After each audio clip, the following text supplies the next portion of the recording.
The Ohio State Buckeyes are normally the Big Ten leaders when it comes to recruiting. They've been the top class in the conference for 4 straight years. That is until now. According to Scout.com, the 2015 class currently ranks 4th.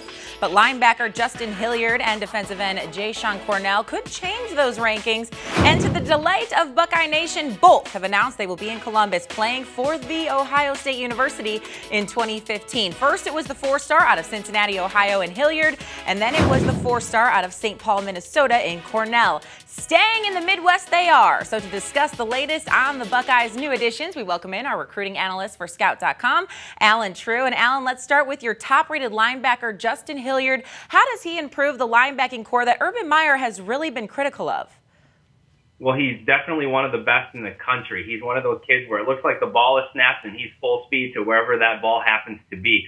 He's got great instincts, very smart kid, and he plays against great competition down there in Cincinnati, and he's been productive against that competition. We have him as the #1 middle linebacker, even though he plays outside in high school. We think he can play either or at the next level. The Buckeyes signed several top linebackers a year ago, so how those guys develop may dictate where he is as far as position, but I think at either spot he's going to make a lot of plays simply because he plays full speed, he's got a great motor, and he's a smart, instinctive football player.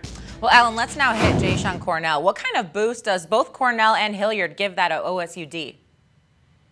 Well, they say that they want to be Terrell Suggs and Ray Lewis. So if they can be anywhere close to that, it's going to give them a big boost. Cornell is a guy who can rush the passer. He's gotten bigger, added some weight, so he might be an inside-outside type of guy who can step inside in some passing downs. But his forte has been getting to the quarterback. 27 sacks the last 2 years in high school. So those two guys combined really gives a big boost. And not only the defense, but the class itself. It's moved their class ranking up from, they're going to be going from 4th in the Big Ten to, looks like they'll be 2nd in the Big Ten after the 2 commitments today.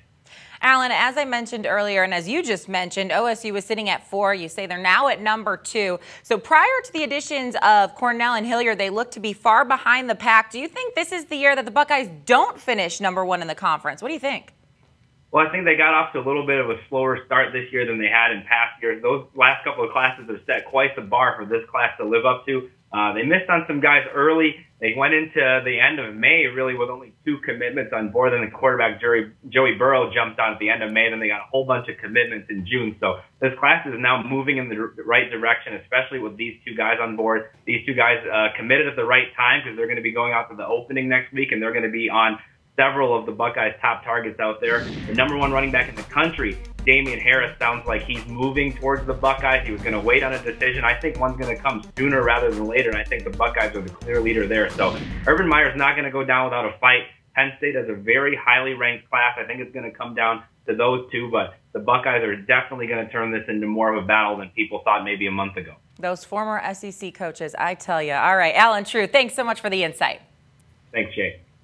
Well, we've got recruiting and college football covered from all angles. Be sure to check out our college football previews, including an in-depth look at Brian Kelly's Fighting Irish. You can find that right here on CampusInsiders.com.